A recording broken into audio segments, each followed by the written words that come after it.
ഞാനിപ്പോൾ ഉള്ളത് അർത്തുങ്കൽ പള്ളിയിലാണ്. അർത്തുങ്കൽ സെൻറ്റ് ആൻഡ്രൂസ് ബസിലിക്കയിലെ അവിടുത്തെ കാഴ്ചകളൊക്കെ ഒന്ന് കാണിക്കാൻ വേണ്ടിയാണ് ഞാനിവിടെ വന്നത്.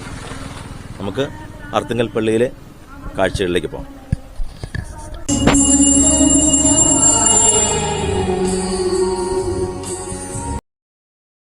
ഈ കാണുന്നതാണ് അർത്തുങ്കൽ പള്ളി. ആലപ്പുഴ ജില്ലയിലെ ചേർത്തല താലൂക്കിലാണ് അർത്തുങ്കൽ പള്ളി. അറബിക്കടലിനോട് ചേർന്ന് നിൽക്കുന്ന ഒരു ദേവാലയമാണ് സെൻറ്റ് ആൻഡ്രൂസ് ബസിലിക്ക.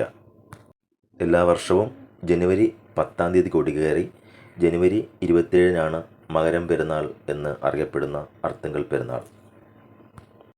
20 പ്രധാന തിരുനാൾ. പോർച്ചുഗീസുകാരാണ് ഈ ദേവാലയം പണിതത്.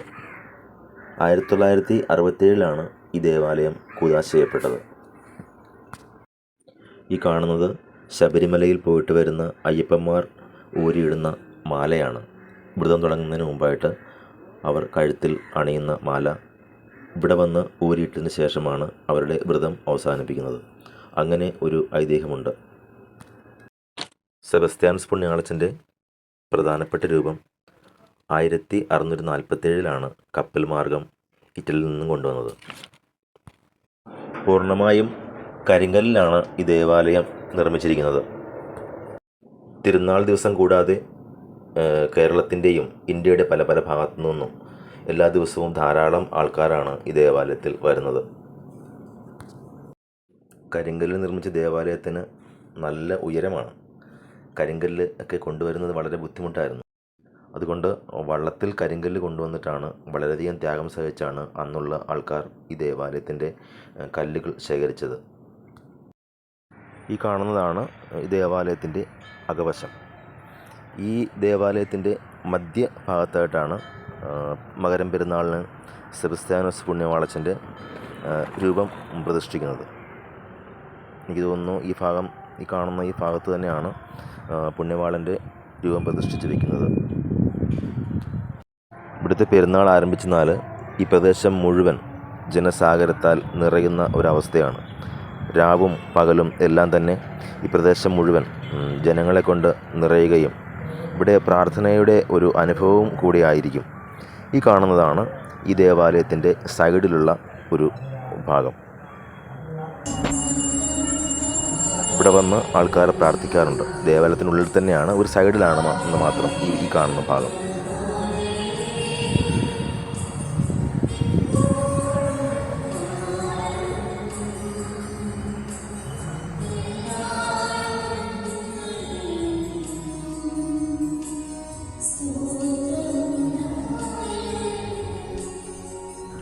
അടുത്തായി ഞാൻ കാണിക്കുന്നത് റോസറി പാർക്കാണ്. 2019 ജാനുവരി 10 റോസറി പാർക്ക് ഇവിടെ സ്ഥാപിച്ചത്. ജപമാലയുടെ ഓരോ ഭാഗങ്ങളെ അനുസ്മരിപ്പിക്കുന്ന രൂപങ്ങളാണ് ഇവിടെ പ്രതിഷ്ഠിച്ചിരിക്കുന്നത്. അർത്തുങ്കൽ സെൻറ്റ് ആൻഡ്രൂസ് ബസിലിക്കയുടെ മുൻഭാഗത്ത് 2 വശങ്ങളിലുമായാണ് ഈ രൂപങ്ങൾ എല്ലാം തന്നെ പ്രതിഷ്ഠിച്ചിരിക്കുന്നത്. ഇത് കാണുവാനായിട്ട് വളരെ നല്ല ഒരു അനുഭവവും ഒരു പ്രാർത്ഥനാ ചൈതന്യവും കൂടിയാണ്. ഇവിടെ വരുന്നവരെല്ലാം തന്നെ ഇതെല്ലാം ചുറ്റി നടന്ന് കാണാറുണ്ട്. ഈ ദേവാലയത്തിൽ വന്ന് ഓരോ നിയോഗങ്ങൾ പറഞ്ഞ് പ്രാർത്ഥിക്കുന്നവർക്ക് കൃത്യമായിട്ടും അത് നടക്കാറുണ്ട്. രോഗങ്ങളാലും വളരെയധികം ആകുലതകളാലും ഇവിടെ വരുന്ന എല്ലാവരെയും അവർക്ക് കൃത്യമായിട്ട് രീതിയിലുള്ള ആ ഒരു ആശ്വാസം ലഭിക്കുന്നതായിട്ട് ഇവിടെ നിന്ന് പലരും ഇതിൻ്റെ സാക്ഷ്യത്തിലൂടെ നമുക്കറിയാൻ സാധിക്കും. ധാരാളം ചരിത്രം ഉറങ്ങുന്ന ഒരു ദേവാലയം കൂടിയാണ് ഈ അർത്തുങ്കൽ പള്ളി. പെരുന്നാളിന് കൊടി കയറുന്നതിന് വേണ്ടിയിട്ട് കൊടിക്കയറ് നേരത്തെ തന്നെ കൊണ്ടുവരുന്നു. അതുകൂടാതെ പെരുന്നാൾ ദിവസം രൂപമിറങ്ങുമ്പോൾ പരന്ത് വട്ടമിട്ട് പറക്കുന്നു. അങ്ങനെ പല രീതിയിലുള്ള കാര്യങ്ങളാണ് ഈ ദേവാലയത്തിൽ നടക്കുന്നത്. അതിനെല്ലാം പുറമെ ഒരു വർഷം ഈ മകരം പെരുന്നാളിന് ഈ ദേവാലയത്തിൽ വന്നാൽ പിറ്റേ വർഷം മുതൽ കൃത്യമായിട്ട് നമുക്ക് ആ പള്ളിയിൽ പോകണമെന്ന് തോന്നുകയും നമ്മൾ വരികയും ചെയ്യും. ഇന്ന് 2026 ജനുവരി 5 ഇനി കൊടി കയറുവാനായിട്ട് വെറും 5 ദിവസം കൂടി മാത്രമേ ഉള്ളൂ. അതിൻ്റെ ഒരുക്കങ്ങളെല്ലാം ഇവിടെ നടക്കുന്നുണ്ട്. ഈ കാണുന്നതാണ് കഴുന്ന് എടുക്കുന്ന ആ ഒരു കുരിശടി. ഇവിടെ നിന്നുമാണ് നമ്മൾ കഴുന്നെടുക്കുന്നത്. ചീട്ടും ഇവിടുന്ന് എടുത്ത് ഈ ഭാഗത്തു നിന്നാണ് നമ്മൾ കഴുന്നെടുത്ത് ചെണ്ടമേളത്തോടു കൂടി പള്ളിയിൽ കൊണ്ട് വയ്ക്കുന്നത്.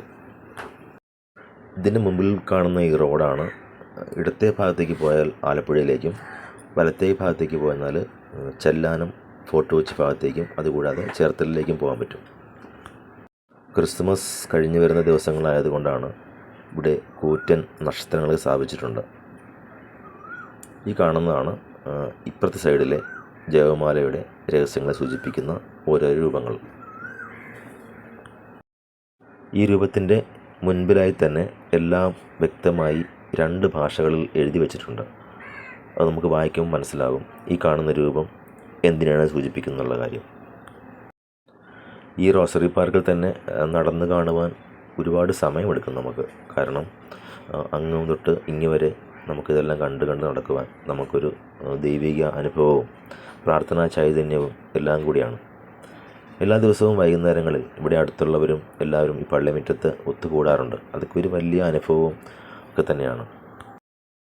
ഈ ദേവാലയത്തിൻ്റെ ഏറ്റവും വലിയൊരു പ്രത്യേകത മത സൗഹാർദ്ദമാണ്. മുമ്പ് ഞാൻ സൂചിപ്പിച്ചതുപോലെ അയ്യപ്പന്മാർ ശബരിമലയിൽ പോയി തിരിച്ചു വന്നു കഴിയുമ്പോൾ അവരുടെ വ്രതം അവസാനിപ്പിക്കുന്നത് ആ മാല ഊരിയാണ്. ആ മാല ഈ ദേവാലയത്തിൽ വന്ന് ഊരി ഇവിടുത്തെ ദേവാലയത്തിലെ കുരിശടിയിലോ അല്ലെങ്കിൽ ആ ഏതെങ്കിലും പള്ളിയുടെ ഭാഗങ്ങളിൽ സ്ഥാപിച്ചതിന് ശേഷമാണ് അവർ ആ വ്രതം അവസാനിപ്പിക്കുന്നത്.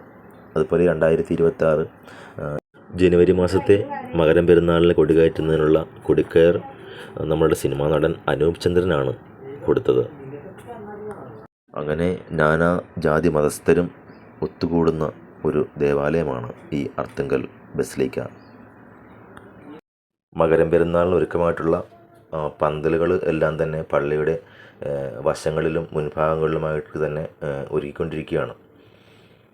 ഇനിയിപ്പോൾ 5 ദിവസം മാത്രമേ തിരുനാളിന് അവശേഷിക്കുന്നുള്ളൂ. ഈ കാണുന്നത് ദേവാലയത്തിൻ്റെ പുറകു വശമാണ്.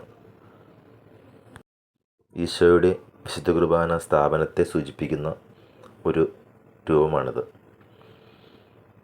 ഇവിടെ തന്നെയാണ്, ഇതിൻ്റെ പുറകിൽ സൈഡിൽ തന്നെയാണ് പഴയ പള്ളി. അത് ഞാൻ കാണിച്ചു തരാം. ഈ കാണുന്നതാണ് പായ്ക്കപ്പൽ. പായ്ക്കപ്പലിൻ്റെ മാതൃകകൾ നിർമ്മിച്ച് വച്ചിരിക്കുന്ന ഒന്നാണിത്. നമ്മൾ നോക്കിയാൽ നമുക്ക് യഥാർത്ഥ പായ്ക്കപ്പലിൻ്റെ ആ ഒരു രൂപം തന്നെയാണ് ഇതിൽ കാണാൻ സാധിക്കുന്നത്. വളരെ നല്ല രീതിയിൽ പണി കഴിപ്പിച്ചിട്ടുള്ള ഒരു പായ്ക്കപ്പലാണിത്. ഇതിന് മുകളിലേക്ക് കയറി ചെന്നാൽ അവിടെ സെബസ്ത്യാനോസ് പുണ്യവാളൻ അമ്പ് ഏറ്റ് കിടക്കുന്ന ആ ഒരു രൂപം നമുക്ക് കാണുവാൻ സാധിക്കും. ഈ കാണുന്നതാണ് ആ രൂപം. കപ്പലിൻ്റെ മുകളിലായിട്ട് തന്നെയാണ് ഇത് സ്ഥാപിച്ചിരിക്കുന്നത്.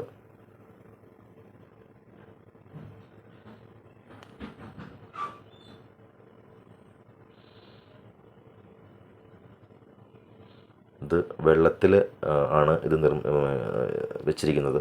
ഈ കാണുന്നത് ആ വെള്ളത്തിൻ്റെ ആ ഭാഗമാണ്.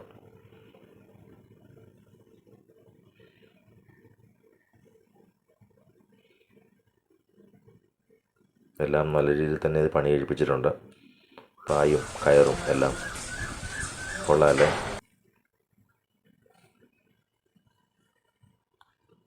ഈ പായ്ക്കപ്പലിൻ്റെ സൈഡിലായി തന്നെയാണ് കുമ്പസാരിക്കാനുള്ള സൗകര്യം ഉള്ളത്. ഇവിടെ തിരുനാൾ ആയിക്കഴിഞ്ഞാൽ ഇവിടെ ധാരാളം അച്ഛന്മാർ ഈ ദേവാലയത്തിൻ്റെ ഈ കുമ്പസാരത്തിൻ്റെ ഈ റൂമിൽ ഉണ്ടാകും. ഇങ്ങനെയുള്ള പല പല രൂപങ്ങളാണ് ഈ ദേവാലയത്തിൻ്റെ പല പല ഭാഗങ്ങളിൽ ചെയ്തു വെച്ചിരിക്കുന്നത്. നമുക്ക് ആ രൂപങ്ങളെല്ലാം കാണുമ്പോൾ തന്നെ നമുക്ക് പെട്ടെന്നൊരു പ്രാർത്ഥന ചൈതന്യം നമ്മുടെ ഉള്ളിലേക്ക് വരും. നമുക്ക് അടുത്തത് പോകാനുള്ളത് നമ്മുടെ പഴയ പള്ളിയിലേക്കാണ്. ഈ കാണുന്നതാണ് പഴയ പള്ളിയുടെ മുൻഭാഗം. ഈ പള്ളി ഇവിടെ ആദ്യം നിർമ്മിച്ചിരിക്കുന്നത് 1581 ദേവാലയമാണിത്. ഇത്രയും വർഷം പഴക്കമുള്ള ഒരു ദേവാലയം ഇവിടെ പണിതപ്പോൾ ഒരു പുതിയ പള്ളി പണിയുമ്പോൾ തീർച്ചയായിട്ടും ആ ദേവാലയം പൊളിച്ചു കളയാനാണ്. അവർ ആ ദേവാലയം പൊളിച്ചു കളഞ്ഞിട്ടില്ല. ഇപ്പോഴും ആ ദേവാലയം അവിടെ തന്നെ നിൽപ്പുണ്ട്. പഴയതിലും ആ ഒരു ഭംഗിയായി തന്നെയാണ് നിൽക്കുന്നത്. ഇതൊക്കെ അത് പള്ളിയുടെ ചരിത്രത്തെ സൂചിപ്പിക്കുന്ന ഓരോരോ ബോർഡുകളാണിത്. ചാവറ കുര്യാക്കോസ് ഏലിയാസച്ചൻ പൗരോഹിത്യം സ്വീകരിച്ചതും ഈ ദേവാലയത്തിൽ വെച്ച് തന്നെയാണ്.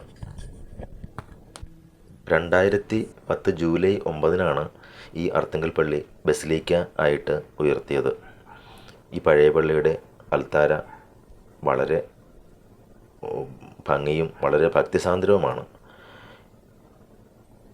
തടിയിൽ നിർമ്മിച്ചതാണ്. പണ്ട് മുതലുള്ള ആദ്യത്തെ ആ ഒരു അൽത്താരയുടെ രൂപങ്ങൾ ഇപ്പം തന്നെ ഒന്നും തന്നെ മാറ്റിയിട്ടില്ല.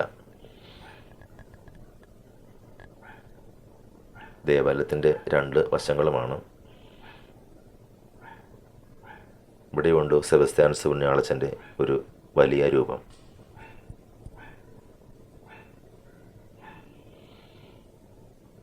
ദേവാലയത്തിൽ മകരം പെരുന്നാളിന് വരുന്നവരെല്ലാവരും തന്നെ ഈ ദേവാലയത്തിൽ, പഴയ ദേവാലയത്തിൽ കൂടെ കയറി പ്രാർത്ഥിച്ചതിന് ശേഷം മാത്രമേ ഇവിടുന്ന് പോകൂ. ക്രിസ്തുവിൻ്റെ പീഡാനുഭവ രൂപവും ഇവിടെ സ്ഥാപിച്ചിട്ടുണ്ട്. കേരളത്തിലെ തന്നെ 7ാമത്തെ ബസിലിക്കയും ആലപ്പുഴ രൂപതയിലെ ആദ്യത്തെ ബസിലിക്കയും കൂടിയാണ് അർത്തുങ്കൽ ദേവാലയം. ദേവാലയത്തിൻ്റെ പഴമയും ചരിത്ര പ്രാധാന്യവും കണക്കിലെടുത്താണ് ഇതിനെ ബസിലിക്കയായിട്ട് ഉയർത്തിയത്.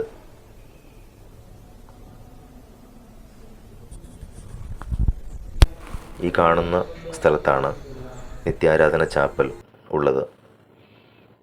എല്ലാ സമയവും തുറന്നിട്ട് പ്രാർത്ഥന നിർഭരമായിട്ടുള്ള ഒരു മുറിയാണ് നിത്യാരാധന ചാപ്പൽ. പള്ളിയുടെ തെക്കേ ഭാഗത്തായിട്ട് സ്ഥിതി ചെയ്യുന്നു. ഇതൊക്കെയാണ് അർത്തുങ്കൽ പള്ളിയിലെ വിശേഷങ്ങൾ. അപ്പോൾ അടുത്ത വീഡിയോയിൽ കാണാം. Good bye.